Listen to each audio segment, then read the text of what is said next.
ایک باپ نے اپنے بیٹے سے کہا، بیٹا دنیا کی ہر دولت تمہیں مل سکتی ہے، لیکن اگر تم نے ایمان کھو دیا تو تم سب کچھ کھو دو گے۔ سوچو، ہم اپنی اولاد کے لیے ہر چیز کا انتظام کرتے ہیں، کپڑے، کھانا، تعلیم، لیکن کیا ہم ان کے دل میں اللہ کا خوف اور رسول صلی اللہ علیہ وسلم کی محبت بھی ڈال رہے ہیں؟ آج میں آپ کو قرآن اور حدیث کی روشنی میں بتانے والا ہوں کہ اپنی اولاد کی اسلامی تربیت کیسے کریں۔ پہلا پیغام، قرآن کی ہدایت۔ اللہ تعالیٰ نے قرآن میں فرمایا، یا ایھا الذین آمنوا قوا انفسکم واہلکم نارا، اے ایمان والو اپنے آپ کو اور اپنے گھر والوں کو آگ سے بچا لو۔ یہ آیت ہمیں یاد دلاتی ہے کہ ہماری اصل ذمہ داری اپنی اولاد کو صرف دنیا کا نہیں بلکہ آخرت کا سفر بھی سکھانا ہے۔ دوسرا پیغام، حدیث کی نصیحت۔ رسول اللہ صلی اللہ علیہ وسلم نے فرمایا، کوئی باپ اپنے بیٹے کو بہترین اخلاق سے بہتر کچھ نہیں دے سکتا۔ یعنی اگر آپ اپنی اولاد کو اچھے اخلاق دے دیتے ہیں تو یہ سب سے قیمتی وراثت ہے۔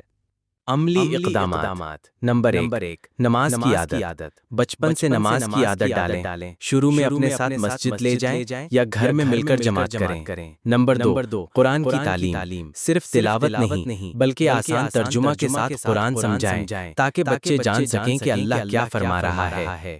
نمبر 3، اچھی صحبت۔ اپنی اولاد کو نیک لوگوں کی صحبت میں رکھیں۔ یاد رکھیں، صحبت کردار کو بدل دیتی ہے۔ نمبر 4، دعا کی تعلیم۔ ہر کام سے پہلے اور بعد میں دعا سکھائیں تاکہ ان کے دل میں اللہ سے تعلق مضبوط ہو۔ نمبر 5، اخلاق و صبر۔ چھوٹی باتوں پر غصہ نہ کرنا سکھائیں اور باتوں میں ایمانداری و سچائی پیدا کریں۔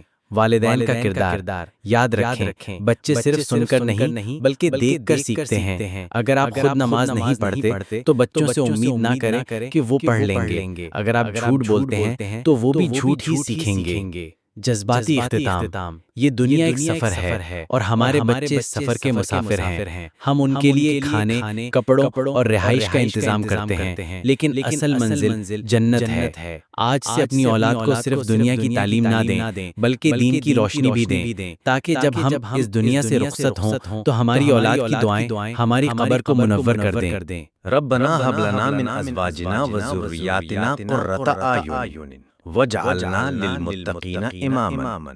اے ہمارے رب، ہمیں ہماری بیویوں اور اولاد کی طرف سے آنکھوں کی ٹھنڈک عطا فرما اور ہمیں پرہیزگاروں کا امام بنا۔